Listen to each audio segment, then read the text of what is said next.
Sabies que el lleó més valent i el tigre més ràpid del món són millors amics i avui juguen el partit més important de la seva vida al parc?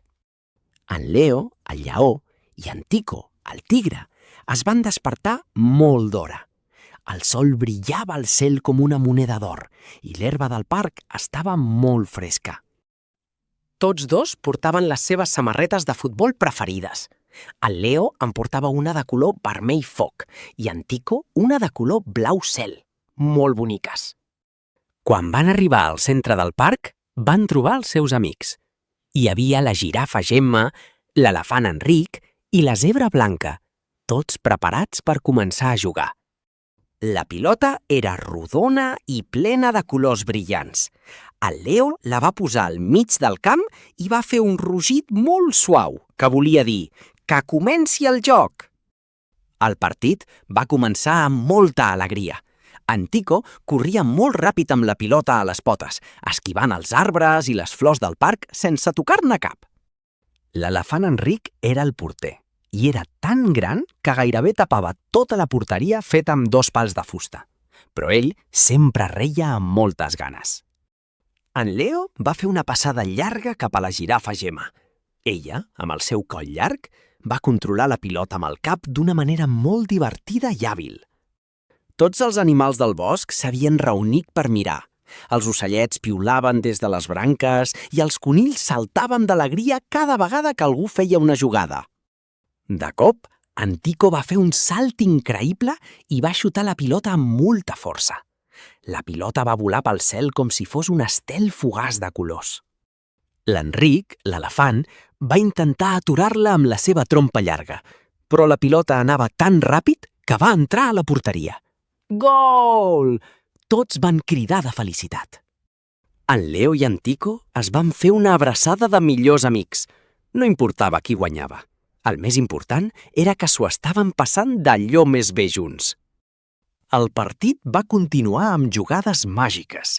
La zebra Blanca feia giravoltes amb la pilota i la girafa Gemma feia passes amunt i avall amb molta elegància i gràcia.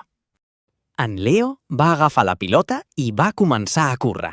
La seva melena daurada brillava sota el sol com si estigués feta de fils de seda molt fins.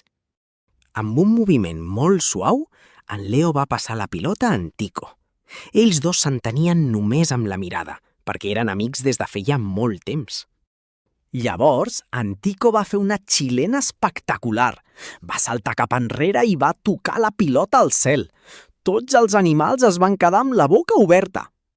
La pilota va entrar de nou a la porteria fent un so molt dolç. Era el segon gol del partit. Els amics van ballar una dansa de la victòria molt graciosa.